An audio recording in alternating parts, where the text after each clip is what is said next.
সবাইকে স্বাগত জানাচ্ছি এশিয়ান দেশ সংবাদে। আপনাদের সাথে আছি আমি সৈয়দ মাহিউজ্জামান মুখর। রাজনৈতিক সরকার প্রতিষ্ঠা না হওয়া পর্যন্ত গণতান্ত্রিক আন্দোলন জারি রাখার জন্য নেতাকর্মীদের প্রতি আহ্বান জানিয়েছেন বিএনপি স্থায়ী কমিটির সদস্য সালাউদ্দিন আহমেদ। এ সময় তিনি বলেন, সবাই ধৈর্য ধরুন, সুশৃঙ্খল থাকুন, গণতান্ত্রিক আন্দোলন সংগ্রাম জারি রাখুন। যতদিন পর্যন্ত অন্তর্বর্তীকালীন সরকার গণতান্ত্রিক ব্যবস্থায় ফিরে যাওয়ার ঘোষণা না দেয় ততদিন এই আন্দোলন অব্যাহত থাকবে। চট্টগ্রাম নগরে আলমাস মোড়ে বিশ্ব গণতন্ত্র দিবস উপলক্ষে চট্টগ্রাম বিভাগীয় বিএনপি আয়োজিত কেন্দ্র ঘোষিত গণতন্ত্রের শোভাযাত্রা পূর্ব সমাবেশে প্রধান অতিথির বক্তব্যে তিনি এই আহ্বান জানান।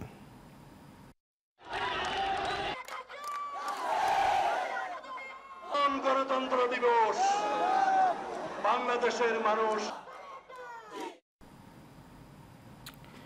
চট্টগ্রাম ৮ আসনের প্রয়াত সংসদ সদস্য বীর মুক্তিযোদ্ধা আলহাজ মঈনুদ্দিন খান বাদলের কবর ভাঙচুরের পর আগুন দিয়েছে একদল দুর্বৃত্ত।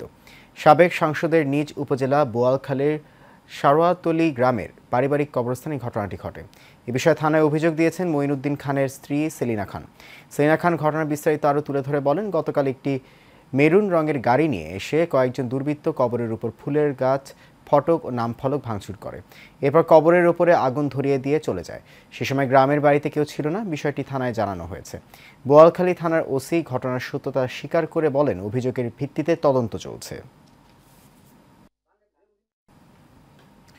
গাজীপুরের শ্রীপুরে পোশাক কারখানার নারী শ্রমিককে শ্বাসরোধ করে হত্যার ঘটনায় স্বামীকে গোপালগঞ্জ থেকে গ্রেফতার করেছে র্যাব।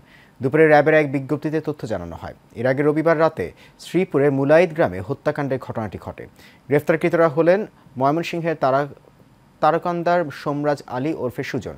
র্যাব জানায়, নিহতের বড় ভাই বাদী হয়ে থানায় একটি হত্যা মামলা দায়ের করলে র্যাবের একটি দল গোপালগঞ্জ জেলার মুকসুদপুর থানার মোল্লাদি বাজার এলাকায় অভিযান চালিয়ে নিহতের স্বামীকে গ্রেফতার করে। প্রাথমিক জিজ্ঞাসাবাদে সুজন তার স্ত্রীকে গলায় ওড়না পেঁচিয়ে শ্বাসরোধ করে হত্যার কথা স্বীকার করেন। গ্রেফতারকৃত আসামিকে গাজীপুরের শ্রীপুর থানায় হস্তান্তর করা হয়েছে।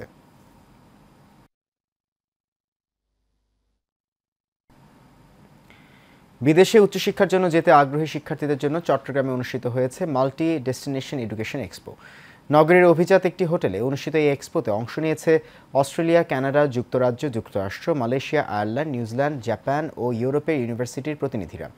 এডুকেশন কনসালটেন্সির প্রতিষ্ঠান PFEC গ্লোবাল ছিল এই এক্সপোটির আয়োজক।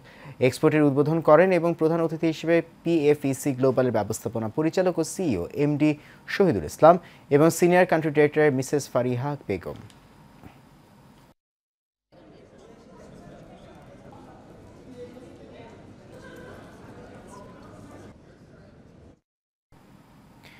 বগুড়ার গাবতলী উপজেলার নারুয়ামালা থেকে সৈয়দ আহমেদ কলেজ বটতলা পর্যন্ত প্রায় 6 কিলোমিটার রাস্তার বেহাল দশা।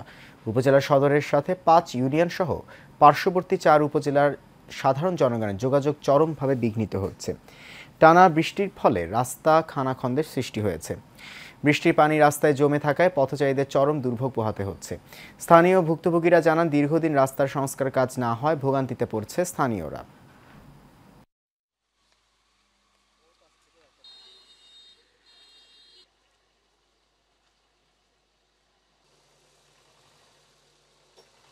রাস্তার কারণে আমরা মনে করেন 10 মিনিটের জায়গায় 20 মিনিট লাগে, 15 মিনিট লাগে। আবার মনে করেন যাতেও সমস্যা হয়। হাজার হাজার স্কুলগামী ছাত্রছাত্রী এবং ওষুধ কোম্পানির প্রতিনিধি থেকে শুরু করে সাধারণ মানুষ সে চরম ভোগান্তি এই রোডে দিনকে দিন পোহাতে হচ্ছে। আমরা গাবতলী থেকে মনে করেন ভ্যালি ভাড়া বলতে এখানে মনে হয় যাওয়ার পাই না, খালি গাড়ি নষ্ট হয়, গাড়ি ভাঙে, যাত্রী তো গাড়ি চলে না।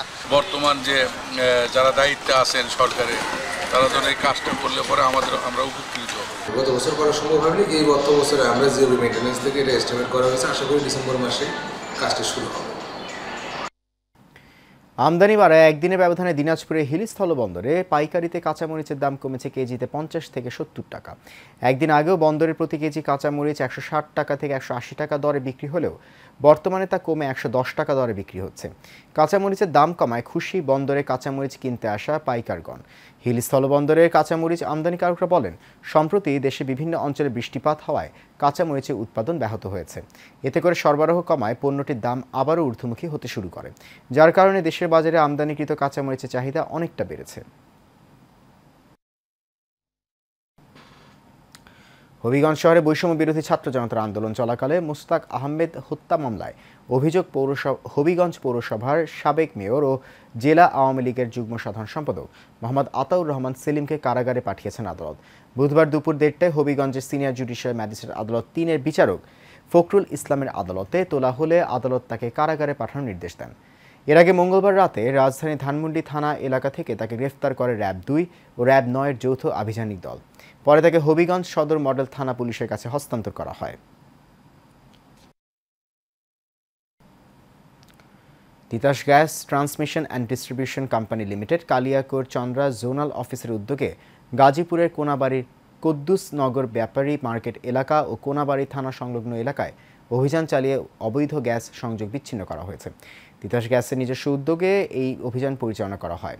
প্রায় 80 বহুতল ভবনে 178টি চুলা বিচ্ছিন্ন করা হয়। জব্দ করা হয়েছে অবৈধ চুলা, রাইজার, পাইপসহ বিভিন্ন মালামাল। এ সময় উপস্থিত ছিলেন তিতাস গ্যাস চন্দ্রা জোনাল অফিসের ব্যবস্থাপক প্রকৌশলী খোরশেদ আলম, সহকারী প্রকৌশলী মাসুদ বিন ইউসুফ, সহকারী প্রকৌশলী মাহাউদ্দিন খান সহ অন্যান্যরা।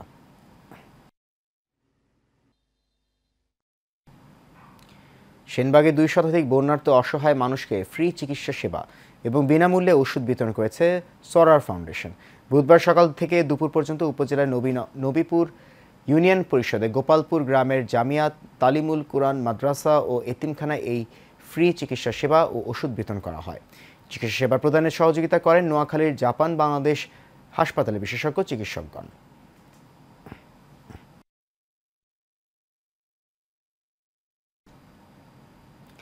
মুন্সিগঞ্জের সিরাজদি খানে মধ্যপাড়া ইউনিয়নের কাকালদি গ্রামে জমি দখলের চেষ্টা এবং হুমকির প্রদানের অভিযোগে সংবাদ সম্মেলন করেছেন ভুক্তভোগী ইটালি প্রবাসী রুবেল উদ্দিনের পরিবার। বেলা 11টায় কাকালদি এলাকায় এই সংবাদ সম্মেলন অনুষ্ঠিত হয়। রুবেল উদ্দিন প্রবাসে থাকায় সম্মেলনে তার ভাই রাসেল, টুটুল ও শ্যালক সাজিদ উপস্থিত ছিলেন। এ সময় তারা অভিযোগ করেন ভুয়া নামজারি এবং জাল দলিল করে রুবেলের 42% জমি দখলে নিতে চেষ্টা চালিয়ে আসছে একটি মহল। এর থেকে পরিত্রাণ পেতে সংশ্লিষ্ট পক্ষের দৃষ্টি কামনা করেন প্রবাসী রুবেল উদ্দিনের পরিবার। খাগড়াছড়ির মাটিরাঙ্গা সেনা জোন কর্তৃক জনসাধারণের মাঝে মানবিক সহায়তা ও বিনামূল্যে চিকিৎসা সেবা প্রদান করা হয়েছে। বুধবার সকালে নতুনপাড়া সরকারি প্রাথমিক বিদ্যালয় মাঠে মাটিরাঙ্গা জোনের medical officer captain Mohammad Muid উল করিম চৌধুরী ও বেসরকারি দন্ত চিকিৎসক কাজী সালাউদ্দিন প্রায় 600 পাহাড়ি বাঙালি জনসাধারণের মাঝে বিনামূল্যে চিকিৎসা সেবা ও ওষুধ বিতরণ করেন। এ সময় উপস্থিত ছিলেন মাটিরাঙ্গা জোন অধিনায়ক লেফটেন্যান্ট কর্নেল মোহাম্মদ কামরুল হাসান ও উপ অধিনায়ক মেজর মোহাম্মদ মুরাদ হোসাইন।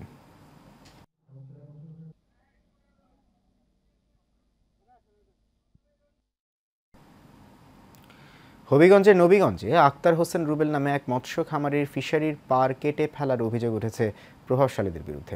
এসব বিষয়ে প্রতিকার প্রশাসনের হস্তক্ষেপ কামনা করে হবিগঞ্জ প্রেস ক্লাবে এক সংবাদ সম্মেলন করেছেন ভুক্তভোগী রুবেল। লিখিত বক্তব্যে তিনি বলেন, স্থানীয় কিছু লোকের সাথে তার দীর্ঘদিন যাবৎ জায়গা জমি সংক্রান্ত বিরোধ চলে আসছিল। তারা তার ফিশারির পার কেটে দিয়ে ব্যাপক ক্ষয়ক্ষতি করেছেন। এর সুষ্ঠু বিচার দাবি করেন তিনি।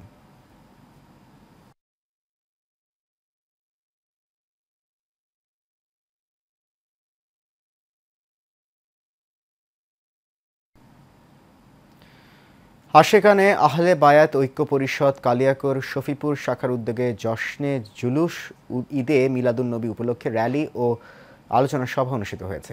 উপজেলার আন্ধারমানিক ও রতনপুর এলাকা থেকে পৃথক 2টি র্যালি বের করে ঢাকা টাঙ্গাইল মহাসড়ক প্রদক্ষিণ করে তানহা হাসপাতালের সামনে এসে আলোচনা সভা করে।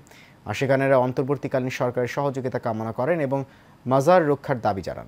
এ সময় উপস্থিত ছিলেন কালিয়াকৈর উপজেলার আশেকানে আহলে বায়াত ঐক্য পরিষদের সকল সদস্য ও এলাকার গণ্যমান্য ব্যক্তিরা।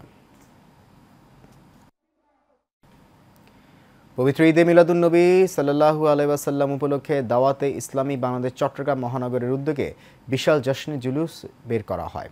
এতে প্রধান অতিথি ছিলেন দাওয়াত ইসলামী বাংলাদেশের কেন্দ্রীয় পরিষদ সভাপতি মুবিন আত্তারি, চট্টগ্রাম মহানগর জিম্মাদার মোহাম্মদ শওকত আত্তারি, চট্টগ্রাম মহানগরের সহসভাপতি সেলিম আত্তারি, চট্টগ্রাম মহানগরের সহসভাপতি কাউসার কাদেরি আত্তারি সহ বিভিন্ন ধর্মীয়, সামাজিক, রাজনৈতিক সংগঠনের নেতৃবৃন্দ।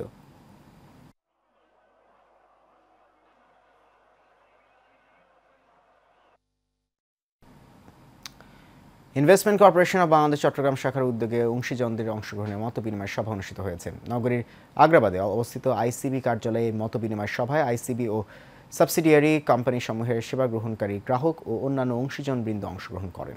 এ সময় আরও উপস্থিত ছিলেন আইসিবি চট্টগ্রাম শাখার উপমহাব্যবস্থাপক ও শাখার প্রধান লুৎফুল কাদের, আইসিবি চট্টগ্রাম শাখার সহকারী মহাব্যবস্থাপক অচ্যুতানন্দ দে সহ আরও অনেকে।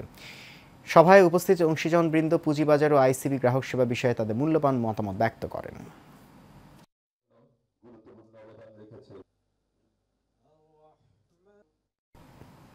এশিয়ান দেশ সংবাদ এ পর্যন্ত। আমাদের পরবর্তী সংবাদ দেখার আমন্ত্রণ রইল। আপনার সঙ্গে থাকার জন্য অনেক ধন্যবাদ সবাইকে।